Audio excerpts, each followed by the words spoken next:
Bonjour à tous. La question m'a été posée de nombreuses fois, mais qu'entends-tu par méthode ou technique DET? Et donc, nous allons en parler aujourd'hui. C'est une technique que j'ai apprise durant ma formation à l'AFPA et qui m'a servi le jour de la certification et qui me sert tous les jours dans mes actions de formation pour analyser mes pratiques professionnelles et toujours m'améliorer. Dans un premier temps, on va déjà déterminer ce que cela signifie le DET. Eh bien, c'est très simple. D comme décrire, E comme expliquer et T comme transformer. Pour la phase numéro 1, décrire, je décris la phase, j'utilise toujours le pronom je. Et oui, il va falloir apprendre à parler de vous à la première personne, car c'est vous qui allez être futur formateur. Et puis, je ne détaille que l'essentiel. Dans la seconde phase, expliquer, je vais me situer dans la dimension d'acteur. Est-ce que je suis la personne, l'acteur institutionnel ou le technicien?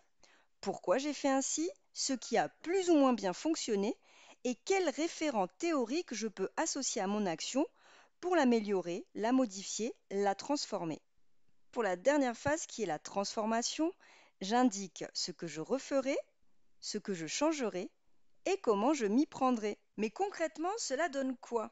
Eh bien, voyons ça ensemble. Personnellement, je choisis d'utiliser la forme de tableau qui me correspond le mieux. Tout en haut, vous le voyez, je note quel était le sujet de mon analyse de pratique. Ce jour-là, c'est un entretien individuel. Je note ensuite le type de cet entretien individuel. C'était une régulation. Et puis, je donne un contexte rapide. Ce jour-là, je reçois Madame X suite à une altercation entre elle et une autre apprenante. Passons à la première phase de cet entretien dans la partie description. Suite à la phase d'accueil, je lui demande d'expliquer ce qu'il s'est passé et qui a amené la situation de tension lors de la classe virtuelle. Je reste à l'écoute. Pour me situer dans la triple dimension d'acteur, je me questionne. Est-ce que ce jour-là, je suis technicienne, acteur institutionnel ou est-ce que je suis la personne? Eh bien, à ce moment-là, je suis la technicienne. Toujours dans la phase d'explication, pourquoi j'ai choisi de faire ainsi par rapport à mon cadre de référence personnel? Eh bien, c'est très simple. Je pense qu'il est important de laisser la personne qui ressent de la colère l'exprimer afin d'apaiser ses émotions et ensuite pouvoir ouvrir une discussion beaucoup plus saine et beaucoup plus sereine. Ça, c'est ce que je pense dans mon fort intérieur, c'est ce que je ressens, c'est mon cadre de référence personnel. Ce qui a plus ou moins bien fonctionné à ce moment-là. Au départ, Madame X est restée très fermée sur elle-même. Elle ne souhaitait pas s'exprimer, elle bougonnait. Il a donc fallu que je commence à la questionner pour ouvrir un petit peu plus la discussion et la communication. Au niveau des référents théoriques qui viennent s'associer un petit peu à cette action, je pense que c'est très clair pour vous aussi. Il s'agit de l'écoute active et de la neutralité bienveillante de Myla Paul.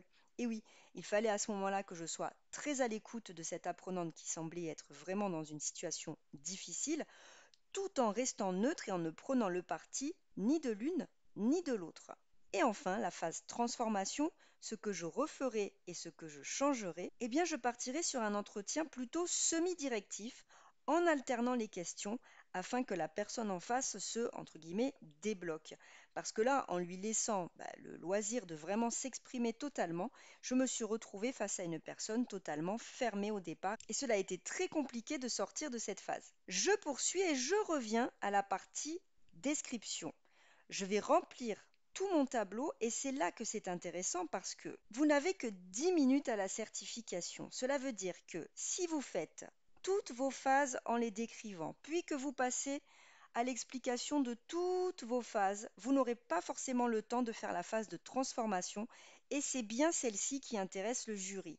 En travaillant comme cela à l'horizontale, phase par phase, eh bien le jury aura compris que même si vous ne parlez pas de votre dernière phase, le mécanisme est compris et vous savez tout à fait analyser vos pratiques professionnelles.